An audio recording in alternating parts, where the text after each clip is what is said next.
আসসালামু আলাইকুম। এখন শুনবেন সংবাদ শিরোনাম। কল্যাণপুরের জাহাজবাড়িতে জঙ্গি সাজিয়ে ৯ জনকে হত্যা মামলা, শেখ হাসিনা সহ পলাতক ৬ আসামিকে হাজিরে বিজ্ঞপ্তি প্রকাশের নির্দেশ ট্রাইব্যুনালের। ব্রাহ্মণবাড়িয়ায় বালু উত্তোলনে বাধা দেওয়ার গ্রামবাসীর উপর গুলি, আহত ৪। মাদারীপুরে রাতের আধারে টর্চ জ্বালিয়ে ফের দুপক্ষে সংঘর্ষ, শতাধিক হাত বোমা বিস্ফোরণ। প্রধানমন্ত্রী তারেক রহমানের সঙ্গে সৌদি রাষ্ট্রদূতের সাক্ষাৎ, পৌঁছে দিলেন যুবরাজ সালমানের শুভেচ্ছা বার্তা। দুই দেশের স্বার্থ সংশ্লিষ্ট বিষয়ে আলোচনা। অন্তর্বর্তী সরকারের বিতর্কিত টেলিকম আইন ও নীতিমালা পর্যালোচনার দাবি উদ্যোক্তাদের, প্রয়োজন বিনিয়োগের পথনকশাও। এতক্ষণ শুনছিলেন সংবাদ শিরোনাম, এখন শুনবেন বিস্তারিত। কল্যাণপুরের জাহাজবাড়িতে ৯ যুবককে জঙ্গি সাজিয়ে হত্যার অভিযোগের মামলায় শেখ হাসিনা সহ পলাতক ৬ আসামি আত্মসমর্পণের জন্য হাজির হতে পত্রিকায় বিজ্ঞপ্তি প্রকাশের নির্দেশ দিয়েছেন ট্রাইব্যুনাল। এদিকে জুলাই আন্দোলনে যাত্রাবাড়িতে পুলিশের গুলিতেই নিহত হয় আরেক পুলিশ কর্মকর্তার ছেলে ইমাম হোসেন তাইম হত্যা মামলায় সাবেক ডিএমপি কমিশনার হাবিবুর রহমান, যাত্রাবাড়ি থানার সাবেক ওসি আবুল হাসান সহ ১১ পুলিশ কর্মকর্তার বিরুদ্ধে অভিযোগ গঠন করে বিচার শুরুর আদেশ দিয়েছেন ট্রাইব্যুনাল। রোববার আন্তর্জাতিক অপরাধ ট্রাইব্যুনাল ২ এর বিচারিক প্যানেল এই আদেশ দেন। এ সময় ট্রাইব্যুনালে উপস্থিত ছিলেন গ্রেফতার ২ আসামি। ৯ আসামির অনুপস্থিতিতেই বিচার শুরু হলো। সাক্ষ্য গ্রহণ ২৯ মার্চ। এদিকে ট্রাইব্যুনাল ১-এ জুলাই গণঅভ্যুত্থানে মানবতা বিরোধী অপরাধের মামলায় সালমান এফ রহমান ও আনিসুল হকের বিরুদ্ধে প্রথম দিনে সাক্ষ্য দিলেন জুলাই আন্দোলনে আহত ইমরান হোসেন। এর আগে ১০ ফেব্রুয়ারি এই মামলার সূচনা বক্তব্য উপস্থাপনের মাধ্যমে আনুষ্ঠানিকভাবে বিচার কাজ শুরু হয়। এই মামলায় মোট ২৮ জন সাক্ষী রয়েছেন। এদিকে ট্রাইব্যুনাল ২-এ কুষ্টিয়ায় ৬ জনকে হত্যাসহ মানবতা বিরোধী অপরাধের মামলায় হাসানুল হক, ইনুর সাফাই সাক্ষীকে জেরা করছেন প্রসিকিউশন। ব্রাহ্মণবাড়িয়ার নবীনগরে মেঘনা নদীতে বালু উত্তোলনে গ্রামবাসী বাধা দিলে গুলি চালিয়েছে বালু ব্যবসায়ীরা। এ সময় গুলিবিদ্ধ হন ৪ জন। যে ঘটনাটি ঘটেছে ব্রাহ্মণবাড়িয়াতে ৪ জন গুলিবিদ্ধ হয়েছেন, তাদের সম্পর্কে একটু জানতে চাই এবং এই ঘটনার আরো কি কি তথ্য আপনার কাছে রয়েছে? আচ্ছা, এই ঘটনায় কিন্তু মোট ৪ জন গুলিবিদ্ধ হয়েছে। সেটি সংখ্যা আরো কিন্তু বাড়তেও পারে, কারণ এটি হচ্ছে চোরাগুলি যেটাকে বলা হয়। সেই গুলিটি আসলে গ্রামের মানুষ যখন প্রতিবাদ করতে আসে ঠিক সেই সময় কিন্তু আসলে যারা বালু ব্যবসায়ী তারা কিন্তু গ্রামের লোকজনকে উদ্দেশ্য করে কিন্তু এই গুলি চলেছিল। সেখানে আমরা ৪ জনের পরিচিতি ইতিমধ্যে পেয়েছি। যাদের পরিচয় পেয়েছি তারা হচ্ছেন আলিম মিয়া, নুরু মিয়া, সফর মিয়া এবং নুরুল মিয়া। এই ৪ জনকে কিন্তু উন্নত চিকিৎসার জন্য কিন্তু বিভিন্ন হাসপাতালে কিন্তু প্রেরণ করা হয়েছে। আরেকটি তথ্য যদি আপনাকে জানিয়ে রাখি যে মেঘনা নদীতে সামিউল ট্রেডার্স নামের একটি প্রতিষ্ঠান রয়েছে যারা ইজারা নিয়ে আসলে বালু উত্তোলন করছে, কিন্তু তারা কিন্তু যেখান থেকে বালু উত্তোলন করার কথা মেঘনা নদী সেখান থেকে বালু উত্তোলন না করে বিশেষ করে নবীনগরের যে আশেপাশের যে গ্রামগুলো টলাপান বা চিত্রি এই সমস্ত গ্রামের কৃষি জমি, চর জমি কিন্তু তারা কেটে নিয়ে যাচ্ছে। এবং তাদের সাথে কিন্তু পার্শ্ববর্তী যে নরসিংদী জেলা সেখানকার রায়পুর নির্যাতন সেখানে। দর্শক, আপনারা শুনছিলেন ব্রাহ্মণবাড়িয়ার ঘটনার আদ্যপান্ত। মাদারীপুর সদরে আধিপত্য বিস্তার নিয়ে রাতের আধারে ফের টর্চ লাইট জ্বালিয়ে সংঘর্ষ জড়ালো দুই পক্ষ।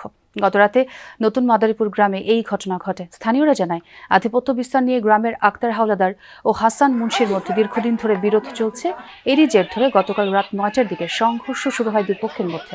রাত ১টা পর্যন্ত চলে মারামারি। এ সময় শতাধিক হাত বোমা বিস্ফোরণ হয়।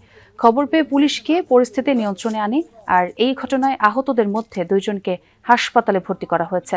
সংঘর্ষে জড়িতদের বিরুদ্ধে আইনগত ব্যবস্থা নেওয়া হবে বলে জানিয়েছে পুলিশ। এলাকায় আধিপত্য বিস্তার নিয়ে এর আগেও দুপক্ষ একাধিকবার সংঘাতে জড়ায়। আধিপত্য বিস্তারকে কেন্দ্র করে দুই গ্রুপের সংঘর্ষে লিপ্ত হয় তারা রাত্রে 11:30টার দিকে। মেসেজ পাওয়ার পরে পুলিশ এবং র্যাব ঘটনাস্থলে উপস্থিত হয় এবং তাদেরকে নিবৃত্ত করে এবং তারা ডিসপার্স হয়ে চলে যায়। তো তাদেরকে গ্রেপ্তারে পুলিশের একাধিক টিম এবং র্যাবের একাধিক টিম কাজ করে, কিন্তু কাউকে গ্রেপ্তার করা সম্ভব হয় নাই। তবে আমাদের এই গ্রেপ্তার অভিযান অব্যাহত আছে। প্রধানমন্ত্রী তারেক রহমানের সাথে সাক্ষাৎ করেছেন ঢাকায় নিযুক্ত সৌদি আরবের রাষ্ট্রদূত ডক্টর আব্দুল্লাহ জাফর এইচ বিন আবিয়া।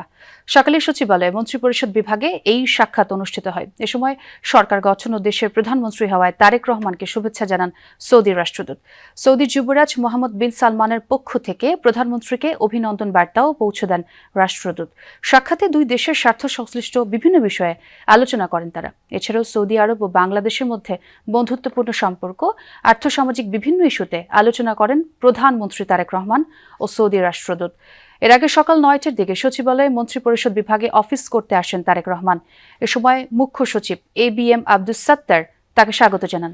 বেশ ব্যস্ত সময় পার করছেন প্রধানমন্ত্রী তারেক রহমান। এই সচিবালয়ে তার কার্য দিনের শুরু থেকে বলা চলে ধাপে ধাপে কয়েকটি বৈঠক অনুষ্ঠিত হয়েছে। আপনি যেমনটি বলছিলেন, প্রথমেই সৌদি রাষ্ট্রদূত এসেছিলেন, সৌদি রাষ্ট্রদূতের সঙ্গে তার সৌজন্য সাক্ষাৎ হয়েছে এবং এর আগে মূলত পররাষ্ট্র সচিব তারা মন্ত্রিপরিষদ বিভাগে প্রধানমন্ত্রীর সঙ্গে বৈঠক করেছেন এবং এরপর সৌদি রাষ্ট্রদূতের সঙ্গে বৈঠক শেষে হযরত শাহজালাল আন্তর্জাতিক বিমানবন্দরের তৃতীয় টার্মিনাল বিষয়ে একটি সভা অনুষ্ঠিত হয়েছে প্রধানমন্ত্রীর বিশেষ সভাকক্ষে।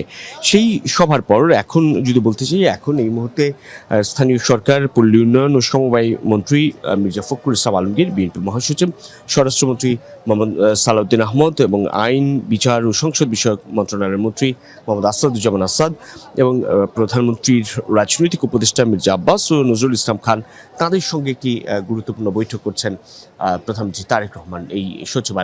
এবং সেই বৈঠককে কেন্দ্র করে নেতৃবৃন্দ এর আগে বা মন্ত্রিসভার সদস্য যারা রয়েছেন তারা এর আগেই প্রধানমন্ত্রীর এই কার্যালয়ে এসেছেন এবং সেখানে এখন এই মুহূর্তে সেই বৈঠকটি চলছে এবং এখান থেকেই একটি গুরুত্বপূর্ণ কোনো ধরনের সিদ্ধান্ত আসবে বলে প্রত্যাশা করা হচ্ছে।